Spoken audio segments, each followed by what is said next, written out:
Hello everyone.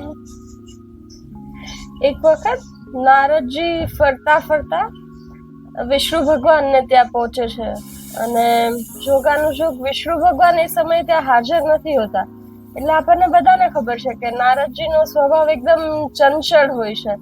એટલે થોડી વાર તો બેસે છે કે હમણાં વિષ્ણુ ભગવાન આવે, હમણાં વિષ્ણુ ભગવાન આવે, પણ વિષ્ણુ ભગવાન આવતા નથી. એટલે પછી નારદજીને કીડીઓ ચડવા લાગે છે કે હું આ બેઠો બેઠો શું કરું. એટલે વિષ્ણુ ભગવાનનું આમ એક સરસ ડેસ્ક જેવું હતું અને ત્યાં થોડી ડાયરીઓ ને એવું પડ્યું હતું.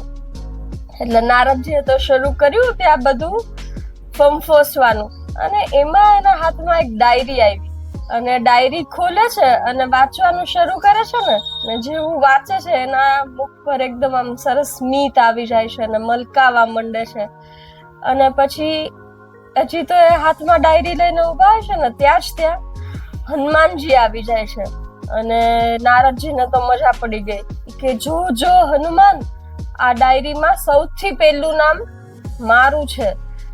તો હનુમાનજી કે એમ નારદજી, સૌથી પહેલું તમારું નામ છે? તો મને કયો તો ખરી કે આ ડાયરી શેની છે? અને નારદજી કહે છે કે જે ભક્તો ભગવાનને સૌથી વધારે યાદ કરતા હોય ને એના નામની આખી ડાયરી વિષ્ણુ ભગવાને ખુદે બનાવેલી છે અને એમાં મારું નામ સૌથી પહેલું છે અને તારું નામ તો જો છે ક્યાંયનું ક્યાંય છે. એટલે હનુમાનજી તો એકદમ દાસ ભાવ વાળા પુરુષ હતા, એકદમ આમ નમ્ર હતા. એટલે હાથ જોડીને કહે છે કે હું તો તમારી તોલે ક્યાંથી આવી શકું નારદજી, આપ તો ખૂબ મહાન છો. અને પછી હનુમાનજી તો ક્યારેય એવું કઈ કરે નહીં, પણ એમણે પણ ત્યાં આજુબાજુ પડેલી ડાયરીઓ જોઈ અને પછી બીજી એક ડાયરી ત્યાંથી કાઢે છે અને ખોલી અને એ પણ મલકાવા લાગે છે. પછી એ નારદજીને કહે છે કે નારદજી, શેષ તમે આ ડાયરી જોવો તો એમાં તો મારા એકલાનું જ નામ છે. એટલે નારદજી કે એવું વળી કેવું, તારા એકલાનું જ નામ છે?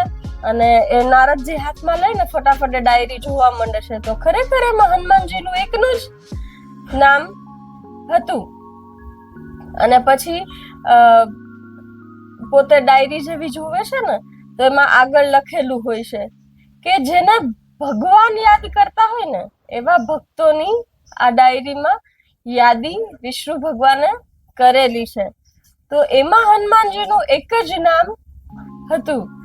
એટલે આ વાર્તા કદાચ કાલ્પનિક પણ હોઈ શકે, પણ એના ઉપરથી આપણને એક વાત એ સમજાય છે કે ભક્તિ કરવી કે કાંઈ પણ તમારું કાર્ય કરવું ને તો એવું કરવું કે તમે લોકોને નહીં, પણ ભગવાન કે લોકો છે, તમારી આસપાસના લોકો છે, એ તમને યાદ કરવા જોઈએ. તમે તો બધાને યાદ કરો. ઘણી વખત આપણને એવું કહેવા વાળા લોકો મળે કે અરે મને તો આ મોટો માણસ ઓળખે છે, અરે મને તો આ મોટો માણસ ઓળખે છે.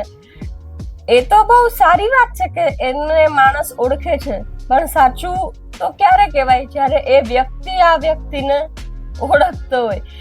એટલે ભગવાનના ભક્ત એવા થવું કે તમે તો ભગવાનને યાદ કરો જ છો, પણ ભગવાન તમને એક શ્રેષ્ઠ ભક્ત તરીકે યાદ કરે. તમે ક્યાંય કામ કરો છો તો તમને એક શ્રેષ્ઠ એમ્પ્લોય તરીકે, શ્રેષ્ઠ કલીગ તરીકે, ઘરમાં પણ તમે તમારું સ્થાન એવું બનાવો કે તમને તમારી ગેરહાજરીમાં પણ તમને લોકો સારી રીતે યાદ કરે. તમારી ગેરહાજરી છે એ લોકોને ખૂચે એવું તમારું જીવન, એવું તમારું વર્તન બનાવજો. Thank you.